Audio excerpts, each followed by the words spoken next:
नमस्कार, फाइटर समाचार में आपका स्वागत है। पेश आज 22 सितंबर शाम 7 बजे राजस्थान की खास खबरें। जयपुर एसीबी ने पटवारी के दलाल को 30 लाख रुपए रिश्वत लेते गिरफ्तार किया है। एसीबी ट्रैप की आशंका के चलते आरोपी पटवारी नरेंद्र मीणा नहीं आया, दलाल विकास को भेजा। कालवाड़ रोड स्थित एक जमीन का नामांतरण खोलने के एवज में पटवारी ने 50 लाख रुपए घूस मांगी थी। एसीबी टीम ने ट्रैप के दौरान 5 लाख के असली और 25 लाख के डमी नोट देकर शिकायतकर्ता को हाथोज बस स्टैंड के पास भेजा। पहले से वहां मौजूद दलाल विकास शर्मा को रिश्वत लेते ही एसीबी टीम ने गिरफ्तार कर लिया। इसके बाद एसीबी ने दलाल विकास से पटवारी नरेंद्र को फोन करवाया, शिकायतकर्ता से 30 लाख रुपए लेने की बात बताई। दलाल और पटवारी के बीच हुई बातचीत को एसीबी ने वीडियो रिकॉर्डिंग कर ली। फिलहाल एसीबी की टीम घूसखोर पटवारी की तलाश में दबिश दे रही है। प्रदेश कांग्रेस कमेटी अध्यक्ष गोविंद सिंह डोटासरा ने सीकर दौरे को लेकर सीएम भजनलाल पर निशाना साधा है। डोटासरा ने एक्स पर पोस्ट लिखा, सीएम साहब मेरे गृह जिले सीकर आए, कोचिंग संस्थाओं, निजी एवं सरकारी शिक्षण संस्थाओं को टारगेट देकर बच्चों को जबरदस्ती बुलाकर प्रोग्राम भी कर लिया, लेकिन बड़ा सवाल अभी यही है कि सीकर को क्या मिला। डोटासरा ने आगे लिखा, आज सीकर से संभाग का हक छीनने वाले लोग किस हैसियत से सीकर आकर भाषण दे रहे हैं। नानी गांव का जल भराव हो, मास्टर प्लान विसंगति की बात हो, नेमका थाना जिले की मांग हो, यमुना के पानी की बात हो, इन सब पर एक शब्द भी नहीं बोला। सीकर ना भूला है ना भूलेगा, सब याद रखा जाएगा। दरअसल सीएम भजनलाल शर्मा सीकर के मेडिकल कॉलेज के सामने आयोजित नशा मुक्ति शपथ ग्रहण कार्यक्रम में भाग लेने पहुंचे थे। राजस्थान के आबकारी विभाग की कार्यप्रणाली पर नियंत्रक एवं महालेखा परीक्षक ने गंभीर सवाल उठाए हैं। हाल ही विधानसभा के मानसून सत्र में पेश की गई रिपोर्ट में खुलासा हुआ कि शराब ठेकेदारों और कंपनियों से वसूली में भारी गड़बड़ियां कर राज्य सरकार को 195 करोड़ रुपए से ज्यादा का राजस्व नुकसान पहुंचाया गया। महालेखा परीक्षक ने सरकार से सख्त कदम उठाने की सिफारिश करते हुए कहा कि विभाग को शुल्क व दंड वसूली में नीति, अधिनियम और नियमों का सख्ती से पालन करना होगा। रिपोर्ट में बताया गया कि विभाग ने शराब ठेकेदारों से लाइसेंस शुल्क, अतिरिक्त आबकारी शुल्क और जुमनी की राशि पूरी वसूल नहीं की। इसके अलावा विलक्षित भुगतान पर ब्याज व पेनल्टी कम ली गई। विदेशी शराब और बियर पर अतिरिक्त शुल्क की रकम भी पूरी तरह जमा नहीं करवाई गई। विभाग की कंप्यूटरीकृत प्रणाली IEMS और कस्टमर लेजर में भी विसंगतियां पाई गई। भरतपुर के मोती महल का गेट एसयूवी कार सवार 3 लोगों ने गाड़ी से तोड़ दिया। कार में सिनसिनी भरतपुर के रहने वाले मनु देव और उसके 2 साथी थे। आरोप है कि ये तीनों गेट तोड़कर अंदर घुसे और मोती महल में रियासतकालीन झंडा लगाने का प्रयास किया। इसके बाद जैसे ही गार्ड गेट पर पहुंचे तभी मनुदेव अपने दोनों साथियों के साथ गाड़ी को छोड़कर मौके से फरार हो गया। बताया जाता है कि देर रात जैसे ही पुलिस हटी तभी मनुदेव अपने साथियों के साथ पहुंच गया था। इसके पहले झंडा विवाद को लेकर पूरे शहर में नाकाबंदी करवाई गई थी। 4 जिलों की पुलिस के साथ ही एक एसटीएफ की कंपनी, 6 धौलपुर आरएसी की battalion, 3 platoon company, 14 RAC battalion पहाड़ी तैनात रहे। पुलिस के 200 जवानों को भी लगाया गया। एएसपी सतीश कुमार ने बताया कि आरोपी मनुदेव की तलाश की जा रही है। भीलवाड़ा जिले के 40 वर्षीय दिनेश कुमार जैन उर्फ DK जैन ने अमेरिकी डॉलर और क्रिप्टो करेंसी में निवेश से मोटी कमाई के लालच में निवेशकों से सैकड़ों करोड़ रुपए की ठगी कर ली। उसने हेडजैक्स फंड, लव्या शॉपिंग जैसी कई वेबसाइट बनाकर राजस्थान, हरियाणा, दिल्ली, मध्य प्रदेश, असम, झारखंड के हजारों निवेशकों का पैसा लेकर फरार हो गया। उसके विदेश भागने की आशंका है। हाल ही में दिल्ली हाईकोर्ट ने उसे घोषित अपराधी मानते हुए देश भर के पीड़ितों से कहा है कि वे दिल्ली पुलिस की क्राइम ब्रांच में मुकदमा दर्ज करवा सकते हैं। राजस्थान में जयपुर सहित कई शहरों के पीड़ितों ने मुकदमे दर्ज करवाए हैं। अकेले दौसा शहर से कुछ निवेशकों से 10 करोड़ की ठगी सामने आई है। दिल्ली क्राइम ब्रांच के अनुसार दिनेश ने अपनी खुद की कंपनी बनाई। उसने अपने साथ एक और डायरेक्टर रखा। जांच में सामने आया है कि दूसरा डायरेक्टर मजदूर है, जिसको फर्जी तरीके से जोड़ा गया था।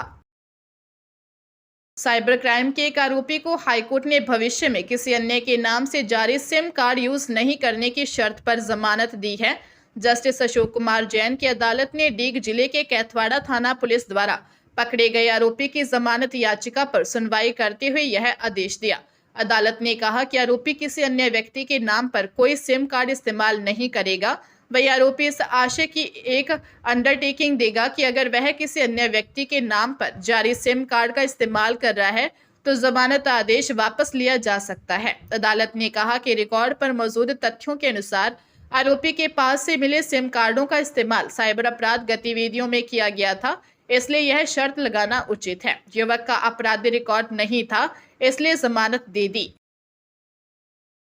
बालोतरा जिले की पचपदरा पुलिस ने ब्लाइंड मर्डर का खुलासा करते हुए महिला 30 वर्षीय रसाल कंवर निवासी जामत नगर सांगरा नाड़ी सहित 23 वर्षीय जैफू खान निवासी जामत नगर सांगरा नाड़ी को गिरफ्तार किया है।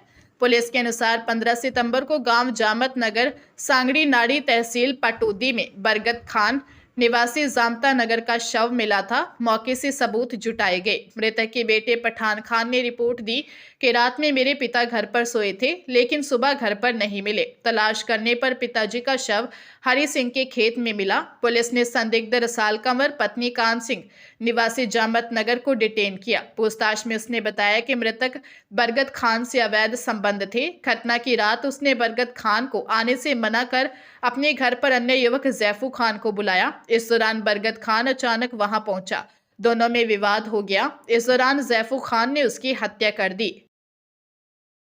पंजाब के अमृतसर जिले में सीमा सुरक्षा बल और पंजाब पुलिस ने गुरदासपुर बॉर्डर पर एक सुनियोजित और तेज कार्रवाई करते हुए अंतर्राष्ट्रीय ड्रग तस्करी की बड़ी कोशिश को नाकाम कर 80 करोड़ की हेरोइन पकड़ी है। साथ ही 4 नशा तस्करों को गिरफ्तार किया है।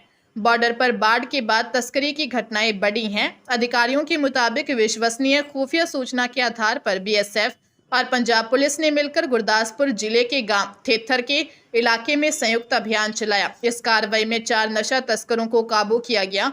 तलाशी के दौरान उनके पास से 5 पैकेट हेरोइन, कुल वजन लगभग 10 किलोग्राम, 3 मोबाइल फोन और 2 बाइक बरामद की है। तस्करों की पहचान गुरदासपुर के गांव माणेपुर और बल्लगन और अमृतसर के पाखा तारा सिंह और भल्ला कॉलोनी निवासी युवकों के रूप में हुई है।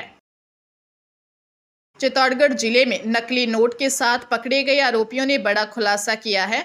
पूछताछ में तीनों आरोपियों ने बताया कि उन्होंने चैट जीपीटी से नकली नोट बनाने का तरीका सीखा था। इसके बाद प्रिंटर समेत अन्य सामान ऑनलाइन खरीदा, फिर एक कमरा किराए पर लेकर नकली नोट छापने का काम शुरू किया। पुलिस के अनुसार आरोपियों ने पहली बार ही नकली नोट छापे थे। उनके पास से करीब 30 नोट मिले थे। हालांकि इससे पहले वे करीब 5 नोट मार्केट में खर्च कर चुके थे। विजयपुर थानाधिकारी प्रभु सिंह चुंडावत ने बताया कि नकली नोट चलाते हुए कोतवाली थाना क्षेत्र से 27 वर्षीय आसिफ अली और 27 वर्षीय आदिल खान निवासी सरोला झालावाड़ के साथ ही 27 वर्षीय शाहनवाज खान निवासी कैथून कोटा को पकड़ा था। आरोपियों के पास से 500 रुपए के नकली नोट बरामद हुए थे। हरियाणा के रेवाड़ी में एक युवक ने अपनी लिव इन पार्टनर की 5 साल की बेटी की हत्या कर दी। युवक और महिला के बीच बाजार में सोने का हार खरीदने को लेकर झगड़ा हुआ था। इसके बाद महिला अपने किसी रिश्तेदार के यहां चली गई। युवक ने घर आकर पहले बच्ची की हत्या कर दी और फरार हो गया। पड़ोसियों ने बच्ची की मां को घटना की सूचना दी। इसके बाद मॉडल टाउन पुलिस ने आरोपी के खिलाफ मामला दर्ज कर उसे गिरफ्तार किया।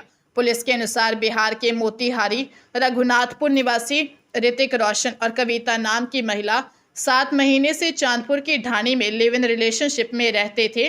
कविता की 5 वर्षीय बेटी भी उनके साथ रहती थी। 3 सितंबर को दोनों के बीच सोने का हार खरीदने को लेकर कहासुनी हुई थी, जिसके बाद ऋतिक अकेला कमरे पर लौटा और बच्ची की हत्या कर दी। देग जिले की पहाड़ी थाना पुलिस ने 1 साल से फरार चल रहे 3 साइबर ठगों आमिर, अंसार और रफीक निवासी गांधानेर को गिरफ्तार किया है। तीनों साइबर ठग 1 साल से पुलिस को चकमा दे रहे थे। मुखबिर के जरिए सूचना मिली थी कि तीनों आरोपी शराब ठेके के सामने बैठे हुए हैं, जिसके बाद पुलिस की टीम मौके पर पहुंची और घेराबंदी कर तीनों को पकड़ लिया। थानाधिकारी योगेंद्र सिंह ने बताया कि 1 साल से फरार 3 साइबर ठगों को गिरफ्तार किया है। तीनों साइबर ठग धीमरी रोड पर शराब ठेके के सामने बैठे थे। मुखबिर की सूचना के आधार पर तीनों को गिरफ्तार किया है। तीनों आरोपियों की तलाशी के दौरान 3 फर्जी सिम मिली हैं। साइबर ठगी के मामले में 1 साल से फरार चल रहे थे। पुलिस लगातार तीनों आरोपियों की तलाश कर रही थी।